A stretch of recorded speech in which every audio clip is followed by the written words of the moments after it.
আসসালামু আলাইকুম। টিলি2 মাস্টার্স নিয়মিত ভর্তি নিয়ে সর্বশেষ কিছু আপডেট নিয়ে আপনাদের সামনে হাজির হলাম। তো এখানে প্রথম যে বিষয়টা এসেছে সেটা হচ্ছে প্রাথমিক আবেদনের পর যে মেধা তালিকা প্রকাশ হয়েছে সেখানে যাদের নাম আসেনি তারা এখন কি করবেন। তো তাদের নতুন করে টাকা খরচ করে পুনরায় আবেদন করার প্রয়োজন নেই, তারা শুধু রিলিজ স্লিপে আবেদন করলেই হয়ে যাবে। আর রিলিজ স্লিপের সম্ভাব্য তারিখ হচ্ছে 7ই মে বা তারপর। এই রিলিজ স্লিপে আবেদন করতে কোনো টাকা লাগবে না, শুধু কম্পিউটার খরচ কিছু নেবে দোকানদার।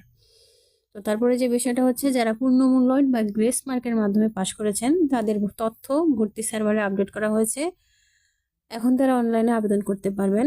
তারপরে যে বিষয়টা সেটা হচ্ছে যারা জানুয়ারি ফেব্রুয়ারি মাসে আবেদন করেছিলেন কিন্তু কলেজে 1000 টাকা জমা দেননি, অথবা অনলাইনে পেমেন্ট করলেও রিসিপ্ট কলেজে জমা দেননি, অথবা কলেজ থেকে আবেদন নিশ্চিত হয়নি, তাদের করণীয় হচ্ছে ন্যাশনাল ইউনিভার্সিটির ওয়েবসাইটে গিয়ে আগের আবেদন বাতিল করুন, তারপর নতুন করে আবার আবেদন করুন।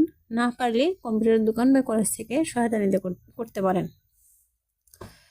4 নম্বর যে বিষয়টা সেটা হচ্ছে যারা নিয়মিততে আবেদন করেছিলেন কিন্তু হয়নি বা যাদের নিয়মিত ক্লাস করা সম্ভব নয় তাদের জন্য সারা দেশে 58টি কলেজে প্রাইভেট সেশন অর্থাৎ ক্লাস ছাড়া কম খরচে ব্যবস্থা রয়েছে।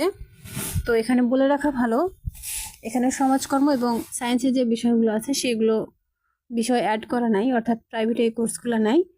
তো পরীক্ষা আর সার্টিফিকেট সব কিছু নিয়মিত সেশনের মতনই হবে। তো যাদের সুযোগ আছে তারা ভর্তি হয়ে নেবেন। তো তাদের জন্য নতুন করে আর আবেদন করতে হবে না, প্রাইভেটে ভর্তি বিজ্ঞপ্তি দিলে সরাসরি ভর্তি হতে পারবেন।